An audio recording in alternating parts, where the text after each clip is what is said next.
Olá pessoal, que a graça e a paz do nosso Deus esteja com você. Estamos aqui hoje para mais um estudo. Esses estudos, né, a gente tá nas revistas, né, que falam sobre o Novo Testamento e a gente está nessa parte introdutória. E hoje a gente está chegando à lição de número 4, que é intitulada A Centralidade de Cristo na Bíblia. Essa temática ela é muito importante, porque hoje estamos vivendo o tempo em que a centralidade está, de certa forma, sendo direcionada para o ser humano. No lugar de sermos cristocêntricos, estamos nos comportando e agindo dentro das igrejas de maneira antropocêntrica. Ou seja, a nossa mensagem está sempre visando o bem-estar do homem. Não quero dizer que a Bíblia ela não coopere para que o homem ele esteja bem, que ele se sinta bem na medida em que ele se relaciona com Deus, na medida em que ele serve a Cristo. Não, nada disso. O que eu estou colocando é que muitas vezes nós deixamos de falar da pessoa de Deus, deixamos de falar da pessoa de Cristo, da obra do Espírito Santo, para se concentrar exclusivamente, guarde bem aí esse termo, exclusivamente na pessoa humana. Lembre-se que o centro da nossa mensagem, o alvo principal da nossa mensagem é Cristo Jesus, é espelhar se espelhar, né, no exemplo de Cristo para realizar a nossa obra aqui. Tudo que fugir disso está sendo uma distorção, um desvio, né, da palavra do Senhor. Como sempre começamos, né, o nosso alvo é reconhecer a presença de Cristo por toda a Bíblia. Isso é importante para todo cristão desenvolver esse conhecimento, saber identificar quais são os versículos que falam sobre Cristo, sensibilizar-se às muitas formas de manifestação de Cristo, entender como é que ele se apresenta na Bíblia, como é que ele se mostra a nós e observar ao longo dos estudos do Novo Testamento a centralidade de Cristo. Então vamos lá começar o nosso estudo de hoje. Primeiro nós temos que dizer que ao longo das páginas da Bíblia, como o próprio Senhor Jesus ensinou, encontram-se referências a respeito dele. E começando por Moisés, discorrendo por todos os profetas, expunha-lhes o que a seu respeito constava em todas as Escrituras. Veja que aqui é um estudo sistemático, né? Um estudo temático e sistemático acerca da pessoa de Cristo. Assim não há como fugir da centralidade de Cristo na Bíblia. E é isso, meus queridos, que a gente precisa prestar muita atenção. Cristo está em toda a Bíblia, tanto lá nas páginas do Antigo Testamento como também no Novo Testamento. Veja só, a gente tem essa descrição de Cristo, eu estou aqui destacando alguns textos do Novo Testamento e um do Antigo Testamento, mas veja, Cristo ele é o Criador de todas as coisas. João 1, do 1 ao 3, ele é a porta para a salvação.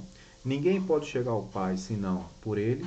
Somente ele é o mediador do relacionamento entre Deus e o homem. Né? Isso é um princípio que nós defendemos na Reforma Protestante, passamos há pouco da comemoração, né, de mais de 500 anos da Reforma Protestante, entendendo que todo ser humano, todo aquele que é convertido, todo ser humano, nós vamos colocar assim, né? Todo aquele convertido, ele tem acesso ao Pai, ao sacerdócio universal de todo o crente.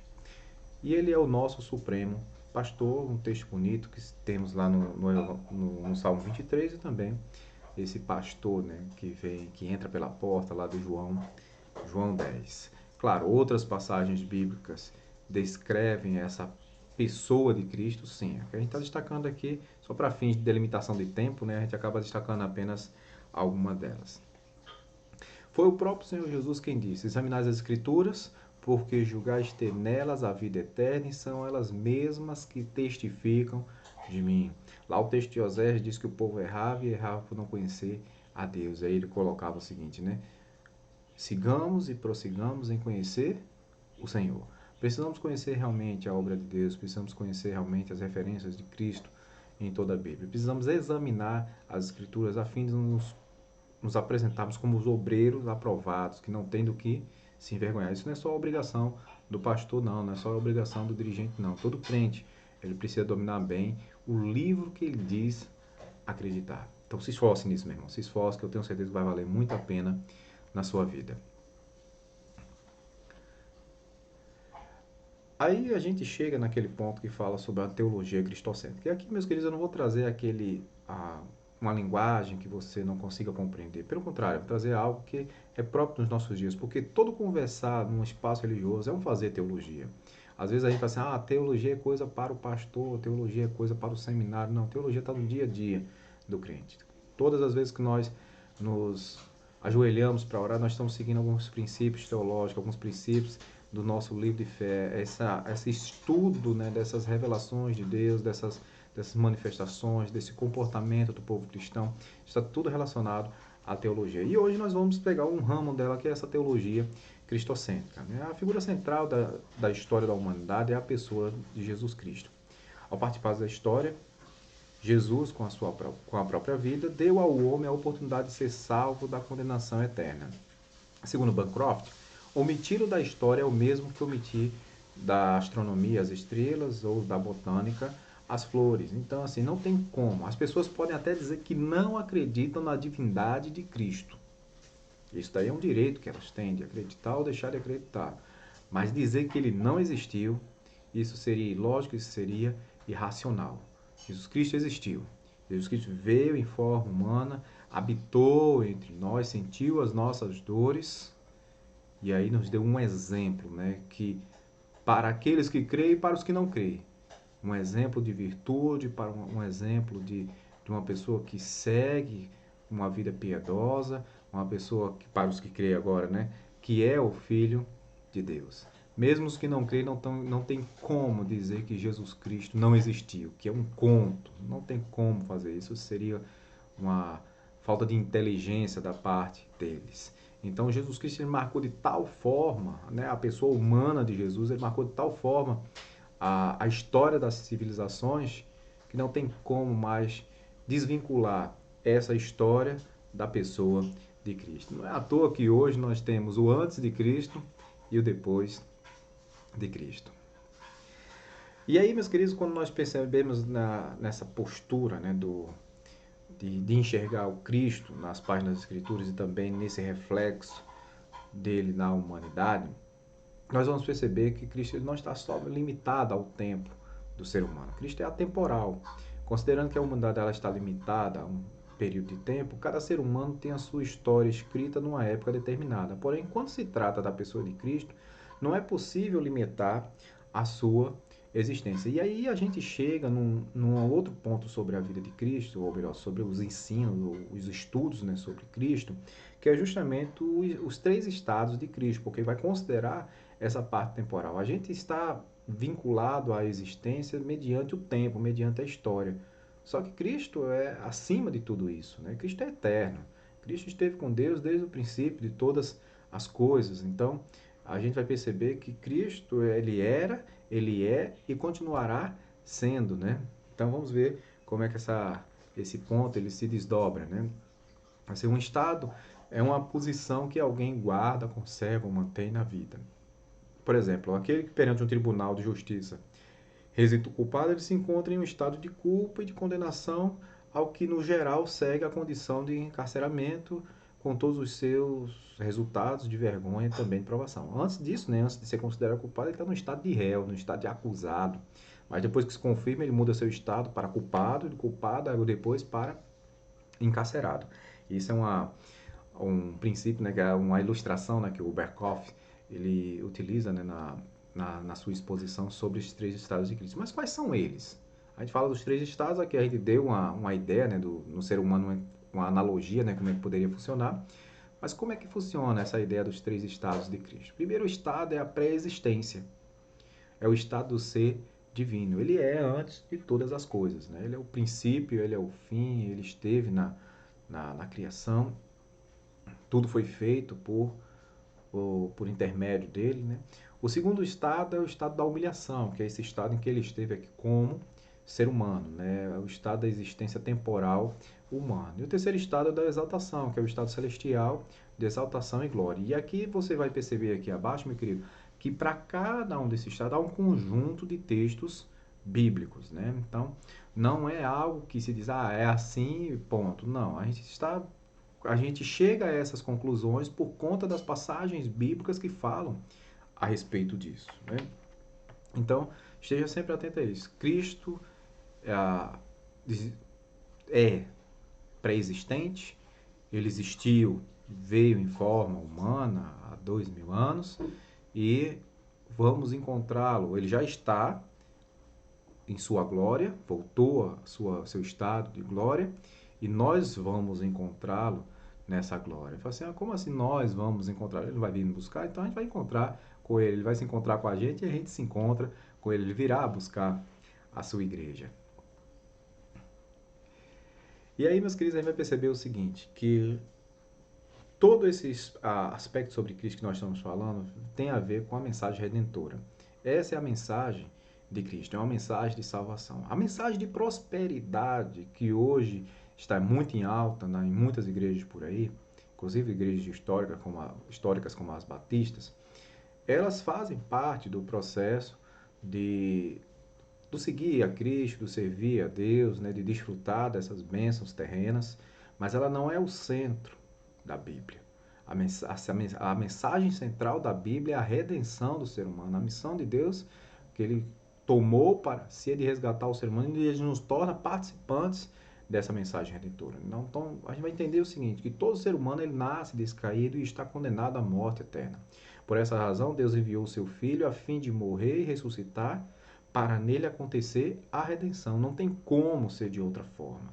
É fato e deve ser o foco de todos que o homem necessita de redenção. O homem caído, ele precisa de redenção, ele precisa ser resgatado por Cristo. Então a gente precisa aceitar essa redenção de Deus. E aí, meus queridos, a gente entende que a extensão, essa extensão, da mensagem de Cristo, ela completa a extensão completa da presença de Cristo no Antigo Testamento. Perdão, deixa eu só voltar aqui, porque eu emendei aqui, porque tinha outro trecho aqui desse ponto que eu falei sobre a mensagem redentora, e é justamente o seguinte, quando a gente fala sobre a mensagem redentora, que ela é o centro, é a mensagem central da Bíblia, a gente precisa compreendê-la na sua extensão total. Por quê? Às vezes a gente pensa que a salvação está só no Novo Testamento. Não, a salvação está no Novo e também no Antigo Testamento. Como é que as pessoas eram salvas no Antigo Testamento? Por meio da fé. Então, a fé em Deus garantia essa salvação. A lei era uma consequência da vida que as pessoas seguiam diante do Senhor. Mas a salvação é sempre garantida pela fé. Então, no Antigo Testamento as pessoas eram salvas pela fé, no Novo Testamento continuam sendo salvos pela fé em Deus na pessoa de Jesus Cristo. Então, tenha isso bem em mente.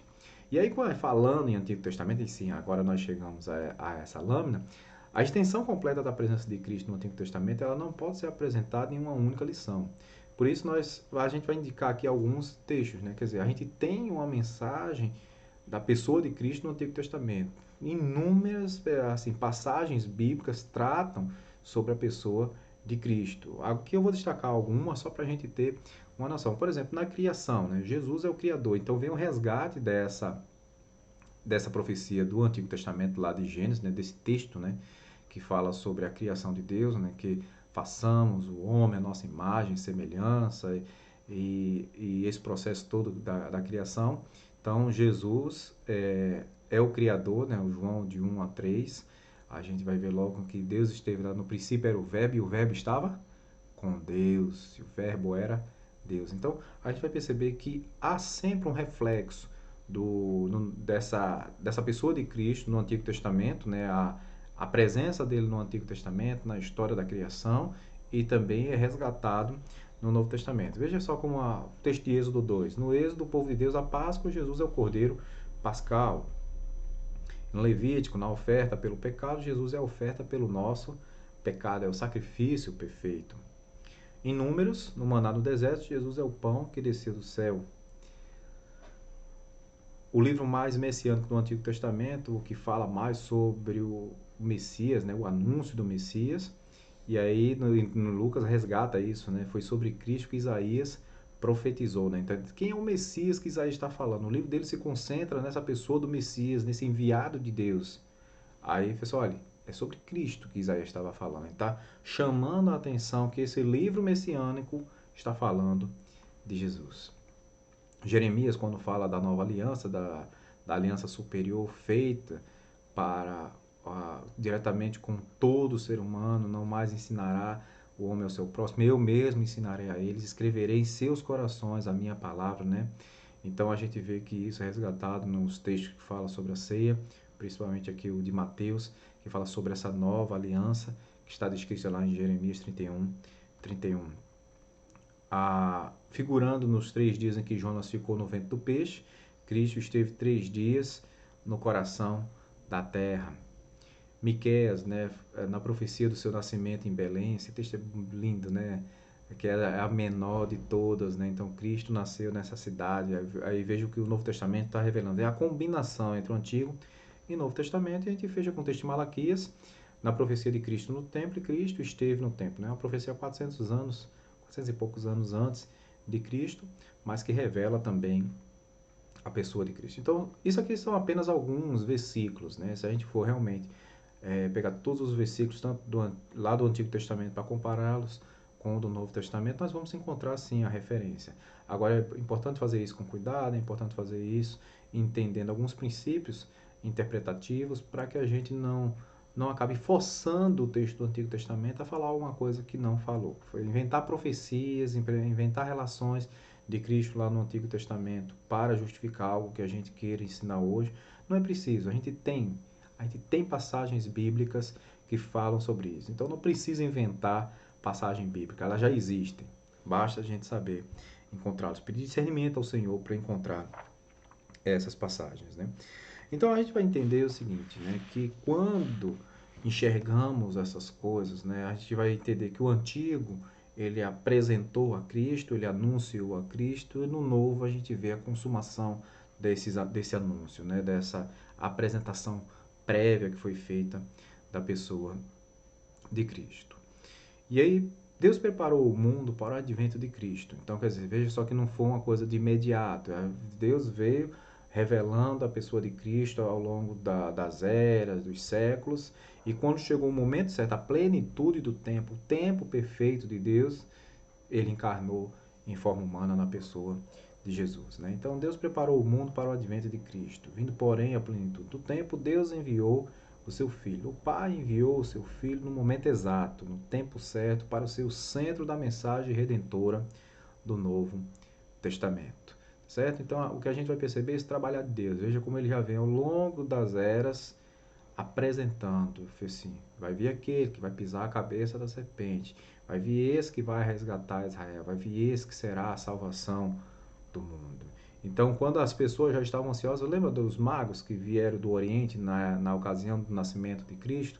Eles já aguardavam com isso. Quando viram a estrela de Belém, eles ali já se prepararam para, assim, não, agora está se cumprindo as escrituras. Isso já foi dito pelos antepassados, nós já analisamos isso, nós estamos vivenciando a plenitude dos tempos. Então eles vieram lá do Oriente e fizeram uma peregrinação, a verdadeira peregrinação, para chegar a esse local onde havia nascido o Redentor, Belém, onde havia nascido o Redentor.